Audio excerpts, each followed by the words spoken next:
Friends, welcome to YouTube channel. നമ്മുടെ പുതിയൊരു വീഡിയോയിലേക്ക് എല്ലാവർക്കും സ്വാഗതം. അപ്പം ഇന്നത്തെ വീഡിയോ എന്ന് പറയുന്നത് ഇന്നലത്തെ വീഡിയോയുടെ കണ്ടിന്യൂഷൻ ആണ്. കണ്ടിട്ടില്ലെങ്കിൽ ഞാൻ എൻ്റെ ലിങ്ക് താഴെ കൊടുക്കാം കേട്ടോ, ഡിസ്ക്രിപ്ഷനിൽ.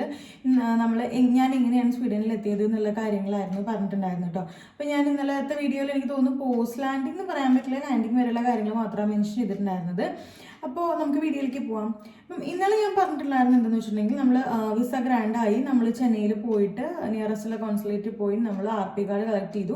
ഇത് കഴിഞ്ഞാൽ നമ്മൾ നേരെ ഇമ്മീഡിയറ്റ് ആയി ടിക്കറ്റ് എടുക്കുകയാണ് ചെയ്യുന്നത് കേട്ടോ. അപ്പം ഞാൻ ഇവിടെ നമ്മളിവിടെ വന്നിട്ടുണ്ടായിരുന്നത് LOT പോളിഷ് എയർലൈൻസിലായിരുന്നു. അപ്പം കാലിക്കറ്റ് ടു ഡൽഹി വരയ്ക്കും ഇൻഡിഗോ ഫ്ലൈറ്റ് എടുത്തു.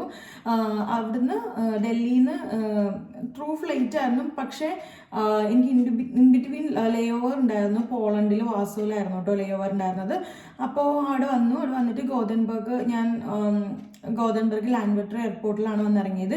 പക്ഷെ മോസ്റ്റ് ഓഫ് ദ സ്റ്റുഡൻസും ചെയ്യുന്നത് ഡെൻമാർക്കിലെ കോപ്പൻഹാഗനിൽ വന്നിറങ്ങുകയാണ് ചെയ്യുന്നത്. കാരണം അവിടേക്കുള്ള ടിക്കറ്റ് റേറ്റ് കുറച്ചും കൂടെ കുറവാണെന്ന് ഞാൻ കേട്ടിട്ടുണ്ട്. കോപ്പൻഹാഗനിൽ വന്നിറങ്ങിയാൽ നമുക്ക് ഇങ്ങോട്ടേക്ക് ഡെൻമാർക്കിൽ നിന്ന് ട്രെയിൻ ഉണ്ട്. ട്രെയിനിൽ വന്നിട്ട് നമുക്ക് ഗോതൻബർഗ് വന്നിറങ്ങിയാൽ നമുക്ക് നിയറസ്റ്റിൽ എവിടേക്കെങ്കിലും പോകാം. അതല്ല സ്റ്റോക്ക്ഹോം യൂണിവേഴ്സിറ്റിയിൽ വരുന്നവർക്കാണെങ്കിൽ സ്റ്റോക്ക്ഹോമിലോട്ട് വന്നിറങ്ങിയാലും ട്രാമോ ബസ് പിടിച്ചിട്ട് പോകാനായിട്ട് പറ്റും കേട്ടോ. പക്ഷെ എനിക്ക് അങ്ങനെയൊന്നും റിസ്ക് എടുക്കാനൊന്നും പറ്റാത്തതുകൊണ്ട് നമ്മൾ വന്നത് ഇതായിരുന്നു, ഗോതൻബർഗ് ലാൻഡ്വെറ്റർ എയർപോർട്ടിലായിരുന്നു. അപ്പം ഞാൻ ഓൾറെഡി നാട്ടിൽ നിന്ന് തന്നെ അക്കോമഡേഷനൊക്കെ ശരിയാക്കിയിട്ടാണ് വന്നിട്ടുണ്ടായിരുന്നത്.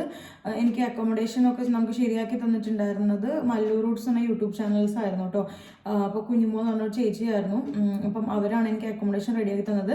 നമ്മൾ ഇങ്ങോട്ടേക്ക് വരുന്നതിന് മുന്നേ തന്നെ നമ്മൾ അക്കോമഡേഷൻസൊക്കെ ശരിയാക്കിയിട്ട് വരാനായിട്ട് നോക്കുക, സ്റ്റുഡൻസ് അക്കോമഡേഷനൊക്കെ. അപ്പോൾ ഞാൻ പറഞ്ഞതുപോലെ മാക്സിമം നേരത്തെ വീഡിയോയിൽ ഞാൻ മെൻഷൻ ചെയ്തിട്ടുണ്ട്, ഫേർണിഷ്ഡ് അപ്പാർട്ട്മെൻറ്റ് തന്നെ എടുക്കാനായിട്ട് നോക്കുക കേട്ടോ. ഇവിടെ വന്നിട്ട് നിങ്ങൾ ഫേർണിച്ചറൊക്കെ നമുക്ക് സെക്കൻഡ് ഹാൻഡ് ഷോപ്പിൽ കിട്ടുമെങ്കിൽ കൂടെയും കുറച്ച് ഡിഫിക്കൽട്ടാണ്. അത് ഞാൻ അക്കോമഡേഷൻ്റെ കാര്യവും എങ്ങനെയാണ് തിങ്സ് കൊണ്ടുവന്നുള്ള കാര്യം ഞാൻ വേറൊരു വീഡിയോ ചെയ്യാം, അല്ലെങ്കിൽ ഇത് വേറൊരു ടോപ്പിക്കായി പോവും.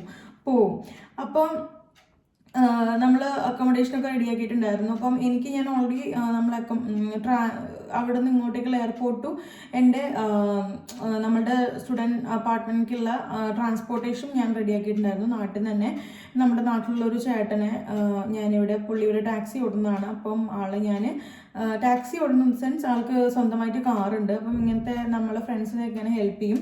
ഞാൻ നാട്ടിൽ നിന്ന് ആളെ ബുക്ക് ചെയ്തിട്ടുണ്ടായിരുന്നു. അപ്പം മൂപ്പരുമാണ് എന്നെ ഇങ്ങനെ നമ്മളെ ഇവിടെ കൊണ്ടുവന്ന് വിട്ടത്. അപ്പോൾ ആളവിടെ വെയിറ്റ് ചെയ്യുന്നുണ്ടായിരുന്നു. ഞാൻ മോർണിംഗ് ഒരു 3:45 ലാൻഡ് ചെയ്തത്. ആളൊരു 4:30 ആയപ്പോൾ വന്നു. ഒരു 5:30-6 ആയപ്പോഴത്തേക്കും നമ്മൾ നമ്മുടെ അപ്പാർട്ട്മെൻറ്റിലെത്തി.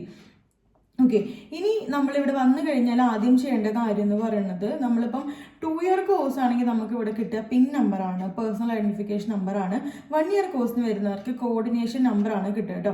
ഇത് രണ്ടും നമ്മൾ ഡിഫറൻസ് എന്താണെന്ന് വെച്ചാൽ, പിൻ നമ്പർ കിട്ടിയാലാണ് നമുക്ക് ബാങ്ക് ID, അതുപോലെ തന്നെ ബാങ്ക് ID, പിന്നെ നമുക്ക് ബാങ്ക് ID കിട്ടും. അതുപോലെ തന്നെ നമുക്കൊരു പാർട്ട് ടൈം ജോബിനൊക്കെ അപ്ലൈ ചെയ്യുന്ന സമയത്തൊക്കെ പിൻ നമ്പർ കിട്ടുന്നതാണ് നല്ലതെന്ന് ഞാൻ കേട്ടിട്ടുണ്ട്. വേറെ കോർഡിനേഷൻ നമ്പർ ആണെങ്കിൽ പാർട്ട് ടൈം ജോബ് കിട്ടാനൊക്കെ ബുദ്ധിമുട്ടാണെന്ന് ഞാൻ കേട്ടിട്ടുണ്ട്. അതുപോലെ തന്നെ പിൻ നമ്പർ ആണെങ്കിൽ ബാങ്ക് ID വേണമെന്ന് ഞാൻ പറഞ്ഞല്ലോ. ബാങ്ക് ID ഉണ്ടെങ്കിലാണ് നമുക്കിവിടെ എല്ലായിടത്തേക്കും ആക്സസ് ഉള്ളത് കേട്ടോ. നമുക്ക് ഹോസ്പിറ്റൽ കേസ് ആണെങ്കിലും എന്ത് കാര്യവും ഇവിടെ ആക്സസ് ചെയ്യുന്ന ബാങ്ക് ID ആണ്. ബാങ്ക് ID ഒരു മസ്റ്റ് ആവാണ്. അപ്പം നമ്മളോട് 2 ഇയർ കോഴ്സ് എടുത്തിട്ട് തന്നെ വരാനായിട്ട് പറയും. പക്ഷേ എൻ്റെ കുറേ ഫ്രണ്ട്സ് 1 ഇയർ കോഴ്സ് എടുത്ത് വന്നവർക്കും പിൻ നമ്പർ കിട്ടിയിട്ടുണ്ട് കേട്ടോ. അപ്പം അങ്ങനെ നമ്മൾ എൻ്റെ 2 ഇയർ കോഴ്സ് ആയതുകൊണ്ട് നമ്മൾ 2 ഇയർ കോഴ്സിന് പിൻ നമ്പറിന് അപ്ലൈ ചെയ്യാനായിട്ട് ഇവിടെയുള്ള ഗവൺമെൻറ് ടാക്സ് ഏജൻസിയാണ് സ്കാറ്റർ വർക്കറ്റ് എന്ന് പറയുന്നത്. അപ്പം നമ്മൾ സ്കാറ്റർ വർക്കറ്റിൽ പോയി. സ്കാറ്റർ വർക്കറ്റിൽ പോയിട്ട് യൂഷ്വൽ കേസിൽ നമ്മൾ അപ്പോയിൻമെൻ്റ് എടുക്കണം. ഇവിടെ എല്ലായിടത്തും ക്യൂ സിസ്റ്റമാണ്, ടോക്കൺ സിസ്റ്റമാണ്. നമ്മുടെ പോയി ടോക്കൺ എടുത്ത് നമ്മൾ അപ്പോയിൻമെൻ്റ് എടുക്കണം. നെക്സ്റ്റ് ഒരു ദിവസം ആയിരിക്കും നമുക്ക് ഇത് നമ്മളുടെ ഡോക്യുമെൻറ്റ്സ് ഒക്കെ ആയിട്ട് ചെന്നിട്ട് പിൻ നമ്പറിന് അപ്ലൈ ചെയ്യാൻ പറ്റുക. പക്ഷേ ഗോഡ്സ് ഗ്രേസ് നമുക്ക് അന്ന് തന്നെ സ്ലോട്ട് കിട്ടിയിട്ടുണ്ടായിരുന്നു. രാവിലെ പോയി ഉച്ചയ്ക്ക്, എനിക്ക് തോന്നുന്നു അന്ന് ഉച്ചയ്ക്ക് തന്നെ 1:30 ആയപ്പോഴത്തേക്ക് നമുക്ക് സ്ലോട്ട് കിട്ടിയിട്ടുണ്ടായിരുന്നു. ഭാഗ്യത്തിന് ചിലർക്ക് 1 വീക്ക് കഴിയും, 1-2 ഡേയ്സ് ഒക്കെ കഴിഞ്ഞാണ് സ്ലോട്ട് കിട്ടുക പിൻ നമ്പറിന് അപ്ലൈ ചെയ്യാനായിട്ട്. അപ്പം നമ്മൾ പിൻ നമ്പറിന് അപ്ലൈ ചെയ്യാൻ പോകുമ്പോൾ നമ്മുടെ പാസ്പോർട്ട്, നമ്മളുടെ notification of selection of result, NSR, നമ്മൾ ഇവിടുന്ന് നമ്മളെ യൂണിവേഴ്സിറ്റിയിൽ നിന്ന് ഫീസ് അടച്ചതിൻ്റെ ഇൻവോയ്സ്, ഈ വക കാര്യങ്ങളൊക്കെ RP കാർഡ് ഇതെല്ലാം നമ്മൾ കൊണ്ടുപോകണം കേട്ടോ. പിൻ നമ്പറിന് അപ്ലൈ ചെയ്യുമ്പം അങ്ങനെ നമ്മൾ നമ്മളുടെ ഏത് അഡ്രസ്സിലാണോ നമ്മൾ താമസിക്കുന്നത് ആ കാര്യങ്ങളും നമ്മുടെ കംപ്ലീറ്റ് ഡീറ്റെയിൽസും നമുക്കൊരു സിസ്റ്റം അവർ അലോട്ട് ചെയ്യും. നമ്മളത് ടൈപ്പ് ചെയ്യുക, അവരൊന്ന് ചെക്ക് ചെയ്യും. ചെക്ക് ചെയ്തിട്ട് നമുക്ക് അവിടെ പിൻ നമ്പറിന് അപ്ലൈ ചെയ്യാം. പിൻ നമ്പറിന് അപ്ലൈ ചെയ്ത് കഴിയുമ്പം നമുക്കൊരു ചിലർക്കും ഇതും ഡിപ്പെൻസ് ആണ്. ചിലർക്ക് 2 വീക്സ് 3 വീക്സ് 1 മന്ത് ഒക്കെ, ചിലർക്ക് 1 വീക്ക് കൊണ്ടൊക്കെ പിൻ നമ്പർ കിട്ടും.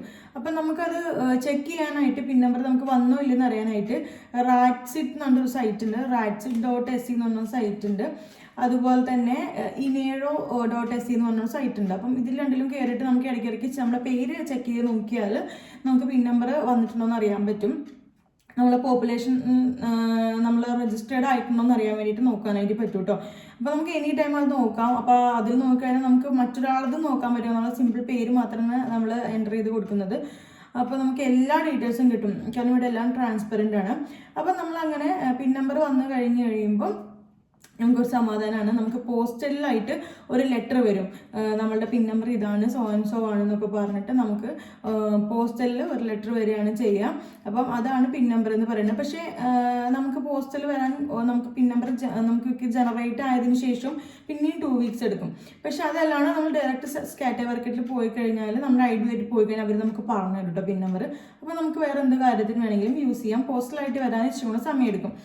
അതിനുശേഷം പിന്നെ നമ്മൾ അപ്ലൈ ചെയ്യേണ്ടത് സ്വീഡിഷ് ID-ക്കാണ്. അപ്പം സ്വീഡിഷ് ID-ക്ക് നമ്മൾ അപ്ലൈ ചെയ്യാന്ന് പറയുന്നത് നമ്മൾ ഈ പറയുന്ന നമ്മുടെ പിൻ നമ്പറിൻ്റെ ലെറ്റർ, RP കാർഡ്, പാസ്പോർട്ട്, പിന്നെ പെർ ഹെഡ് 400 SEK വേണം നമ്മൾക്ക് ഇതിന് അപ്ലൈ ചെയ്യാനായിട്ട്. അപ്പോൾ നമുക്ക് ആദ്യം നമ്മൾ സ്കാറ്റർ മാർക്കറ്റിൽ അഗെയിൻ പോകണം. സ്വീഡിഷ് ID-ക്ക് അപ്ലൈ ചെയ്യാനാണെന്ന് പറയണം. ഈ ഡോക്യുമെൻറ്റ്സ് ഒക്കെ കൊടുക്കുമ്പോൾ അവർ നമ്മളുടെ ഫോട്ടോ ബയോമെട്രിക്സ് എടുക്കും, ഫോട്ടോ കാര്യങ്ങൾ എടുക്കും, നമ്മളെ സൈൻ ചെയ്യിക്കും. സെയിം ലൈക്ക് നമ്മൾ RP കാർഡിന് എങ്ങനെയാണ് അതെല്ലാം ചെയ്യും. എന്നിട്ട് നമുക്കൊരു ഇൻവോയ്സ് ജനറേറ്റ് ചെയ്ത് തരും. നമ്മൾ ആ ഇൻവോയ്സ് കൊണ്ട് ഇതർ നമുക്ക് ബാങ്ക് അക്കൗണ്ട് ഉണ്ടെങ്കിൽ നമുക്ക് ബാങ്ക് ത്രൂ പേയ്മെൻറ്റ് ചെയ്യാം, ഫ്രണ്ട്സിന് ആരെ കൊണ്ട് വെച്ചിട്ട്. ഇല്ലെങ്കിൽ ഇവിടെ ഏതെങ്കിലും മണി ട്രാൻസ്ഫറിങ് ഏജൻസ് ഇതുണ്ടല്ലോ. ഇപ്പം നമ്മൾ ചേഞ്ച് ഗ്രൂപ്പ്, വെസ്റ്റേൺ യൂണിയൻ, നമ്മൾ ചേഞ്ച് ഗ്രൂപ്പ് ത്രൂ ആണ് ചെയ്തത്. അങ്ങനെ അവിടെ പോയിട്ട് നമ്മൾ ഈ ഫണ്ട് നമ്മൾ ക്യാഷ് അടയ്ക്കുക. അടച്ചു കഴിയുമ്പം ഈ സ്വീഡിഷ് ID നമുക്ക് വന്നാലും നമുക്ക് ഇതുപോലെ ലെറ്റർ വരും. നമുക്ക് സ്വീഡിഷ് ID നമുക്ക് വന്നിട്ടുണ്ടെന്ന് പറഞ്ഞിട്ട് ലെറ്റർ വരും. ആസ് വെൽ ആസ് നമുക്ക് മെയിൽ SMS വരും കേട്ടോ. അപ്പം അതും ഇതുപോലെ 2 വീക്സ് സമയമെടുക്കും. അപ്പം 2 വീക്സ് കഴിയുമ്പോൾ നമ്മൾ നമ്മുടെ ഈ നമുക്ക് നമ്മൾ ഈ സ്വീഡിഷ് ID-ക്ക് അപ്ലൈ ചെയ്യാൻ കൊടുത്ത ഒരു അപ്ലൈഡ് ആണെന്ന് പറഞ്ഞിട്ടൊരു ലെറ്റർ ഉണ്ടാവും. അത് മസ്റ്റായിട്ട് വേണം, അത് കളയരുത്. അപ്ലൈ ചെയ്യുന്ന സമയത്ത് കിട്ടുന്നത് ആ ഒരു റെസീപ്റ്റും അതുപോലെ തന്നെ നമ്മൾ ഇത് ക്യാഷ് അടച്ചു എന്നുള്ളതിൻ്റെ റെസീപ്റ്റും പിന്നെ നമ്മളുടെ പാസ്പോർട്ട്, RP കാർഡ് കാര്യങ്ങളെല്ലാം കൂടെ പോയി കഴിഞ്ഞാൽ നമുക്ക് അവർ ഡയറക്റ്റ് ആയിട്ടാണ് നമ്മളുടെ സ്വീഡിഷ് ID നമ്മുടെ കയ്യിലേക്ക് ഹാൻഡ് ഓവർ ചെയ്ത് തരണം കേട്ടോ. അപ്പം ഇതാണ് നമ്മുടെ സ്വീഡിഷ് നാഷണൽ ID എന്ന് പറയുന്നത്. അപ്പം ഞാനതിൻ്റെ RP കാർഡിൻ്റെയും സ്വീഡിഷ് ID-യുടെയും ഇത് കാണിച്ചായിരുന്നു എനിക്ക് എങ്ങനെയാണുള്ളത്. അപ്പം ഇതാണ് RP കാർഡ്. ഇതാണ് നമുക്ക് ആദ്യം കിട്ടുന്നത്. ഓക്കെ, പിന്നെ അതിൻ്റെ ബാക്ക് സൈഡ് ഇങ്ങനെയാണ്. ഇത് ഇങ്ങനെയാണ് സ്വീഡിഷ് ID വരിക. ഇതൊരു ചിപ്പ് കാർഡ് പോലെയാണ് ഇതിൻ്റെ ബാക്ക് സൈഡ്. അപ്പം ഇത്രയാണ് നമുക്ക് വരുന്നത്. അപ്പം ഇത് രണ്ടുമാണ് ഇവിടുത്തെ മേജേഴ്സ് ആയിട്ടുള്ള ID എന്ന് പറയുന്നത്. നമ്മൾ എപ്പോഴും ഇവർ പറയുന്നത് നമ്മൾ ട്രാവൽ ചെയ്യുമ്പോഴൊക്കെ ക്യാരി ചെയ്യണമെന്നാണ് പറയുന്നത്. എനി ടൈം നമുക്ക് ചെക്കിങ് ഉണ്ടാകുമ്പോൾ നമുക്ക് ക്യാരി ചെയ്യണമെന്നാണ് പറയുന്നത് കേട്ടോ. അപ്പം ഇതാണ് നമ്മൾ ഇവിടുത്തെ ID-യും കാര്യങ്ങളും എന്നൊക്കെ പറയുന്നത്. നെക്സ്റ്റ് വണ്ണാണ് നമ്മൾ ബാങ്ക് ID എന്ന് പറയുന്നത്. ബാങ്ക് ID വെച്ചിട്ട് ആക്സസ് ചെയ്യാൻ പറ്റുള്ളൂ. ആസ് ഓഫ് നൗ ഞാൻ ബാങ്ക് ID-ക്ക് അപ്ലൈ ചെയ്തിട്ടുണ്ട്. ഞാൻ മൾട്ടിപ്പിൾ ബാങ്ക്സിൽ അപ്ലൈ ചെയ്തപ്പോഴൊക്കെ എനിക്ക് ഓരോ കാര്യങ്ങളും റിജക്റ്റ് ആയിട്ടുണ്ടായിരുന്നു.